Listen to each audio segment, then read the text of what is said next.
Hello students, how are you? Very good students, इसके पहले हम लोगों ने रोटेशनल मोशन की स्टडी किया।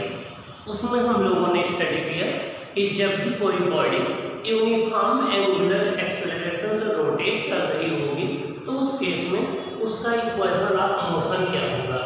फर्स्ट इक्वेशन ऑफ मोशन क्या होगा, सेकेंड इक्वेशन ऑफ मोशन क्या होगा, थर्ड इक्वेशन ऑफ मोशन क्या होगा, उसको अप्लाई करके आप न्यूमेरिकल कैसे सॉल्व करेंगे, न्यूमेरिकल कैसे फाइंड आउट करेंगे, ये हम लोगों ने डिस्कस किया था। और अब हम डिस्कस करेंगे मोमेंट ऑफ फोर्स क्या होता है, जिसको आप टार्क बोलते हो। अब हम डिस्कस करेंगे टार्क क्या होता है या मोमेंट ऑफ फोर्स क्या होता है, उसको कैसे कैलकुलेट करते हैं, उसका क्या रोल होता है रोटेशनल मोशन में। अब हम इसका डिस्कशन करेंगे। तो आइए देखते हैं मोमेंट ऑफ फोर्स क्या है या टार्क क्या है। जब हम किसी डोर पर फोर्स अप्लाई करते हैं तो वो डोर क्या करता है, वो ट्रांसलेट नहीं करता है, ना तो वो लीनियर मोशन करता है, वो सिंपली क्या कर जाता है, रोटेट कर जाता है। क्या कर जाता है, रोटेट कर जाता है एक पार्बिटेड पॉइंट के अबाउट। ऐसे जब हम नल की टोटी घुमाते हैं तो वो क्या करती है, रोटेट कर जाती है। जब हम कार की स्टीयरिंग घुमाते हैं तो क्या करती है, रोटेट कर जाती है। इसका मतलब ये हो गया कि जब हम फोर्स किसी बॉडी पर अप्लाई कर रहे हैं तो उस फोर्स का क्या इफेक्ट होगा, वो इस बात से डिसाइड होगा कि वो फोर्स अप्लाई कहाँ किया जा रहा है, किस पॉइंट पर, और वो बॉडी है कैसी। क्या वो बॉडी पार्बिटेड है या वो हिंज्ड है या वो किसी पॉइंट के अबाउट रोटेट करने के लिए फ्री है या किसी एक्सिस के अबाउट रोटेट करने के लिए फ्री है। तो अगर हम किसी ऐसी बॉडी पर फोर्स अप्लाई कर रहे हैं जो किसी पॉइंट के अबाउट या एक्सिस के अबाउट रोटेट करने के लिए फ्री होगी और हम फोर्स अप्लाई करेंगे एक सुटेबल पॉइंट पर, तो वो बॉडी रोटेट करने लगती है। क्या करती है, रोटेट करने लगती है, उसमें ट्विस्टिंग इफेक्ट आ जाता है। तब हम कहेंगे कि उस पर टार्क एक्ट कर रहा है। क्या कर रहा है, टार्क एक्ट कर रहा है। तो जब भी हम किसी बॉडी पर फोर्स अप्लाई करें और उस बॉडी में रोटेशन की टेंडेंसी आ जाए, वो रोटेट करने लगे किसी पॉइंट के अबाउट या फिक्स्ड एक्सिस के अबाउट, तो हम कहते हैं उस पर टार्क अप्लाई हो रहा है या मोमेंट ऑफ फोर्स अप्लाई हो रहा है। तो टार्क को हम कैसे डिफाइन करेंगे, आइए हम देखते हैं। मोमेंट ऑफ फोर्स और टार्क, इसको हम टाउ से डिनोट करते हैं। किससे डिनोट करते हैं, टाउ से डिनोट करते हैं। इसे मोमेंट ऑफ फोर्स या टार्क बोलते हैं। तो चाहे हम मोमेंट ऑफ फोर्स बोलें या टार्क बोलें, दोनों एक ही चीजें हैं। आइए देखें, ये कोई आपकी एक रिजिड बॉडी है, ये कोई एक रिजिड बॉडी है। ये रिजिड बॉडी इस axis AB axis of rotation के अबाउट ये रोटेट कर सकती है। हमने पॉइंट पी पर एक फोर्स अप्लाई किया जिसकी ये लाइन ऑफ एक्शन एफ और इस बॉडी के पी पॉइंट पर हमने फोर्स अप्लाई किया। पी का पोजीशन वेक्टर ओ के रेस्पेक्ट में पोजीशन वेक्टर आर है और हमने पॉइंट लिया है ओरिजिन एक्सिस ऑफ रोटेशन पर। इस केस में ये फोर्स इस बॉडी को जो है क्लॉकवाइज रोटेट करेगा और ये बॉडी रोटेट करने लगेगी। हम कहेंगे इस पर टार्क अप्लाई हो रहा है या मोमेंट ऑफ फोर्स अप्लाई हो रहा है और ये बॉडी रोटेट करने लगेगी। इसका मतलब हो गया कि किसी फोर्स का किसी बॉडी पर क्या इफेक्ट होगा, वो तीन बातों से डिसाइड होता है कि वो फोर्स अप्लाई कहाँ किया जा रहा है, उसका मैग्नीट्यूड कितना है और बॉडी कैसी है, किस पॉइंट पर अप्लाई किया जा रहा है, इन बातों से डिसाइड होता है। तो जब भी हम किसी बॉडी पर फोर्स अप्लाई करें और बॉडी रोटेट करने लगे, उसके अंदर रोटेशनल इफेक्ट आ जाए, रोटेशन की टेंडेंसी आ जाए, तो हम कहते हैं हम उसको मोमेंट ऑफ फोर्स या टार्क इंजेक्ट कर रहे हैं। तो द रोटेशनल टेंडेंसी और the rotational effect of force is called torque. The rotational effect of force is called torque. Means force के रोटेशनल इफेक्ट को हम क्या बोलते हैं, टार्क। तो आइए देखें, the turning effect of force is called torque और मोमेंट ऑफ फोर्स। किसी भी फोर्स के टर्निंग इफेक्ट को हम टार्क बोलते हैं या मोमेंट ऑफ फोर्स बोलते हैं। किसी फोर्स के टर्निंग इफेक्ट को हम मोमेंट ऑफ फोर्स या टार्क बोलते हैं। ओके, अब क्वेश्चन ये उठता है कि इसको मेजर कैसे किया जाता है। इसको मेजर करने का मेथड क्या है कि जो फोर्स हम अप्लाई करें उस फोर्स का मैग्नीट्यूड ले लें और फोर्स के लाइन ऑफ एक्शन की एक्सिस ऑफ रोटेशन से परपेंडिकुलर डिस्टेंस ले लें, दोनों को मल्टीप्लाई कर दें तो फोर्स का मैग्नीट्यूड आ जाएगा। तो देखिए it is measured by the product of magnitude of force means force का magnitude and perpendicular distance of the line of action of force from the axis of rotation means axis of rotation से perpendicular distance कितनी है line of action के, इन दोनों के product equal होता है। Okay, it is denoted by tau. हम tau को या मोमेंट ऑफ फोर्स को किससे डिनोट करते हैं? टाउ से। किससे डिनोट करते हैं? टाउ से। It is a vector quantity. ये कैसी क्वांटिटी है? एक वेक्टर क्वांटिटी है। कैसी क्वांटिटी है? वेक्टर क्वांटिटी है।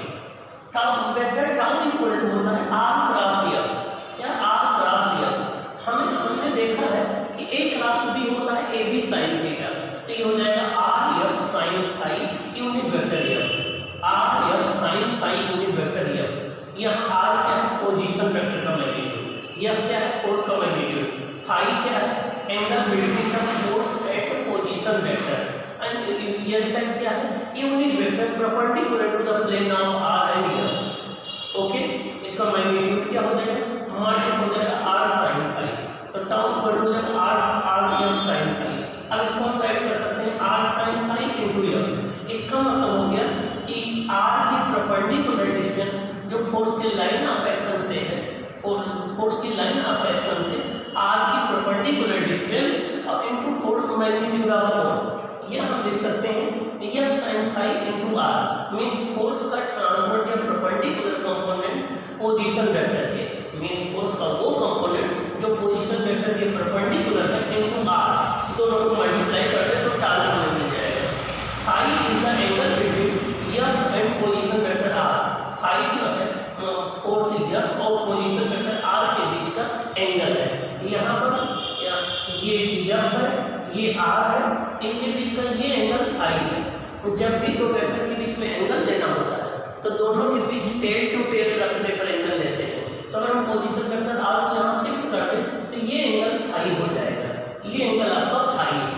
ओके, तो phi is the angle between line of action force and position vector. अब ये सारी यूनिट क्या हो जाएगी मोमेंट ऑफ फोर्स की? ये हो जाएगी न्यूटन इनटू मीटर। क्या हो जाएगी? Newton into metre. क्या होगी? Newton into metre. अब डायमेंशन की अगर हम बात करें तो डायमेंशन हो जाएगी डिस्टेंस की डायमेंशन इनटू फोर्स की डायमेंशन, तो हो जाएगा ml स्क्वायर t माइनस 2। क्या हो जाएगा? ml square t minus 2। तो डायमेंशन हो जाएगी ml स्क्वायर t माइनस 2। अब हम देखेंगे कि कौन कौन सी बातें हैं जिन पर टार्क डिपेंड करता है, मीन्स कौन कौन से फैक्टर हैं जिन पर टार्क डिपेंड करता है।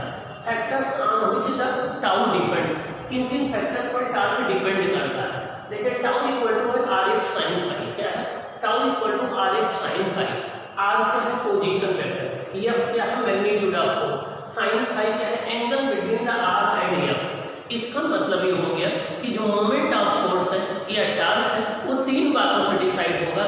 एक तो r से डिसाइड होगा पोजीशन वेक्टर के मैग्नीट्यूड से, एक फोर्स के मैग्नीट्यूड से, एक उनके बीच में एंगल sin phi से डिसाइड होगा।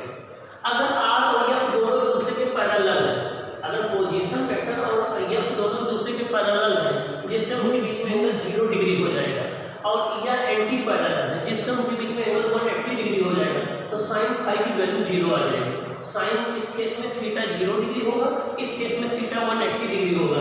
तो साइन 0 0 होता है, साइन 180 0 होता है, तो साइन phi 0 हो जाएगा। तो टाउ इक्वल टू क्या हो जाएगा? 0 हो जाएगा। टाउ इक्वल टू क्या हो जाएगा? 0 न्यूटन इनटू मीटर हो जाएगा।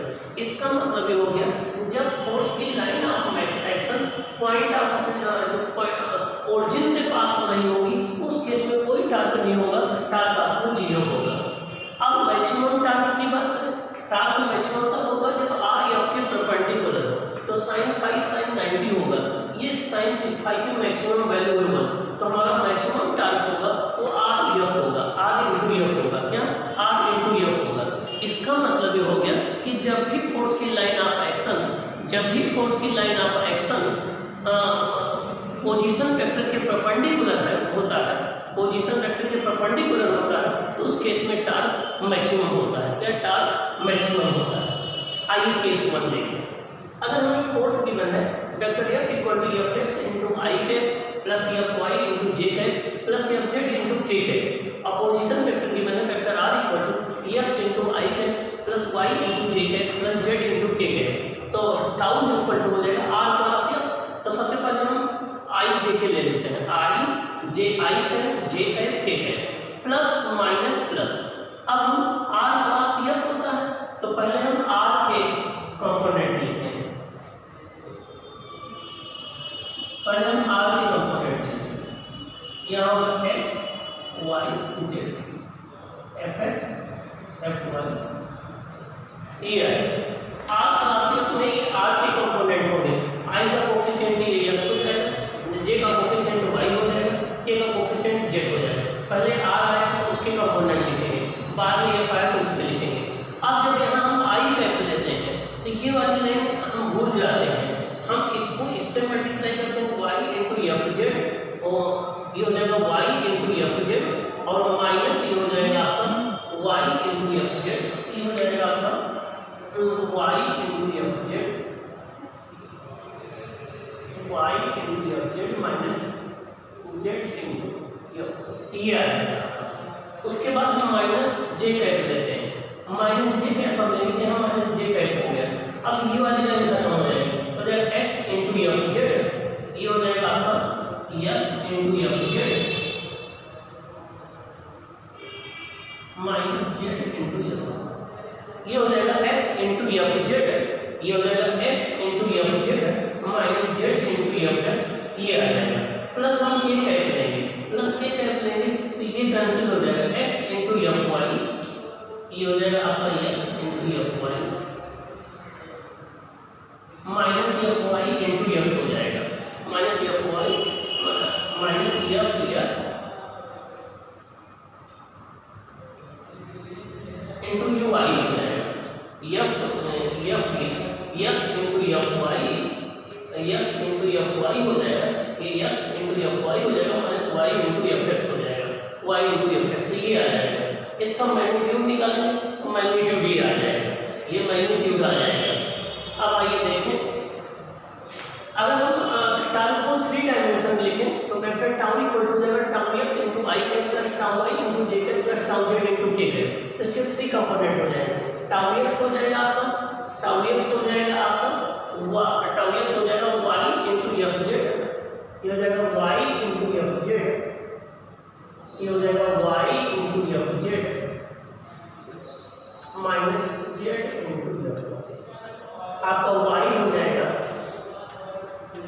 x into z minus fz into x, ये हो जाएगा आपका x into fy minus y into f, ये आपके तीनों कंपोनेंट हो जाएंगे। मीन्स आपका ये हो जाएगा x कंपोनेंट टार्क का, ये हो जाएगा y कंपोनेंट, ये हो जाएगा z कंपोनेंट। अब अगर टार्क 0 है, बॉडी पे कोई टार्क नहीं अप्लाई हो रहा तो उसका x कंपोनेंट भी 0 होगा, y कंपोनेंट भी 0 होगा, z कंपोनेंट भी 0 होगा। अब डायरेक्शन आप टाउ की बात करें तो जो मोमेंट ऑफ फोर्स की जो डायरेक्शन होती है वो जिस प्लेन में मोशन हो रही होती है उस प्लेन के परपेंडिकुलर होती है। टाउ की डायरेक्शन जिस प्लेन में मोशन हो रही होती है उस प्लेन के परपेंडिकुलर होती है। अगर वो बॉडी एंटी क्लॉकवाइज रोटेट कर रही है तो आउटवर्ड नॉर्मल होगी, अगर वो बॉडी क्लॉकवाइज रोटेट कर रही है तो इनवर्ड नॉर्मल होगी। तो टाउ हमेशा टाउ की डायरेक्शन जिस प्लेन में बॉडी रोटेट कर रही है उस प्लेन के परपेंडिकुलर होती है, या तो आउटवर्ड नॉर्मल या तो इनवर्ड नॉर्मल।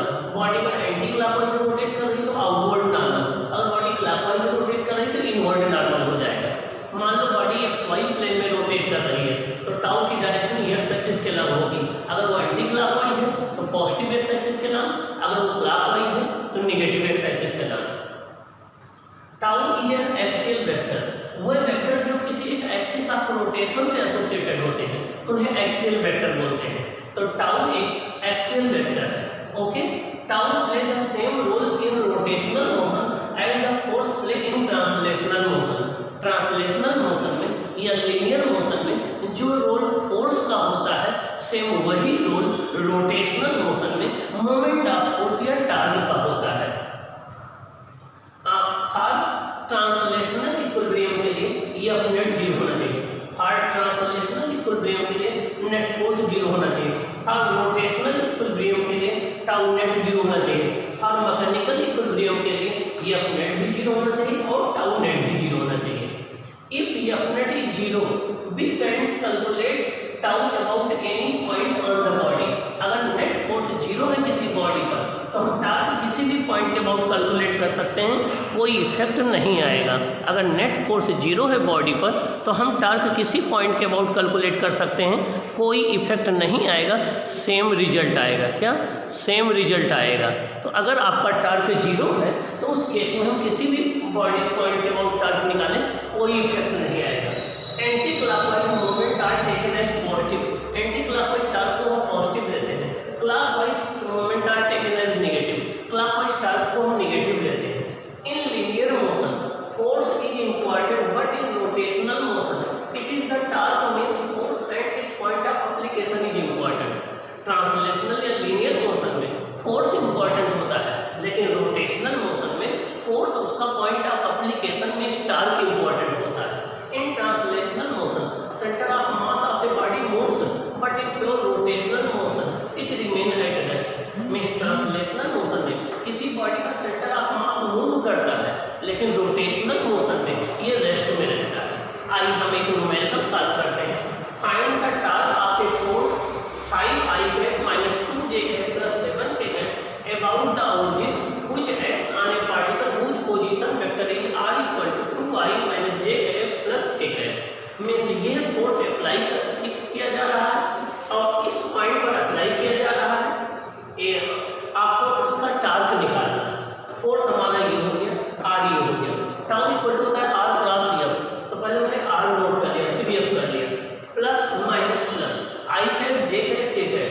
ये हो इसके कोफिशिएंट 2 हो जाएगा, इसका -1 हो जाएगा, इसका +1 हो जाएगा, इसका 5 हो जाएगा, इसका -2 हो जाएगा, इसका 7 हो जाएगा। अब हम आई कैप ले लेंगे, इसको कैंसिल करेंगे, इसको कैंसिल करेंगे, -1 × 7 -7 आ जाएगा। फिर माइनस लगाएंगे 5, फिर हम ये कैंसिल हो जाएगा, फिर 2 -2 × 1 करेंगे, माइनस लगाएंगे, +2 हो जाएगा। माइनस जे लेंगे, ये कैंसिल हो जाएगा, 2 × 7 आ जाएगा, -5 × 1 आ जाएगा। प्लस के कैप लेंगे, ये कैंसिल हो जाएगा, 2 × -2 हो जाएगा और -5 × -1 हो जाएगा। ये हो जाएगा -7 + 2 - 5i, ये हो जाएगा 14 और -5, ये हो जाएगा 14 - 5 9j, ये हो जाएगा आपका +-4 + 5 प्लस k आ जाएगा। तो टार्क आ जाएगा -5i cap -9j cap plus k cap newton into metre. क्या? Newton into metre. ये क्या आ जाएगा? टार्क आ जाएगा। क्या आ जाएगा? टार्क आ जाएगा। ओके, तो ये रही टार्क की कॉन्सेप्ट। अब हम लोग जो है टार्क के और कुछ क्वेश्चन सॉल्व करेंगे जिससे आपकी ये कॉन्सेप्ट और क्लियर हो जाए। ओके।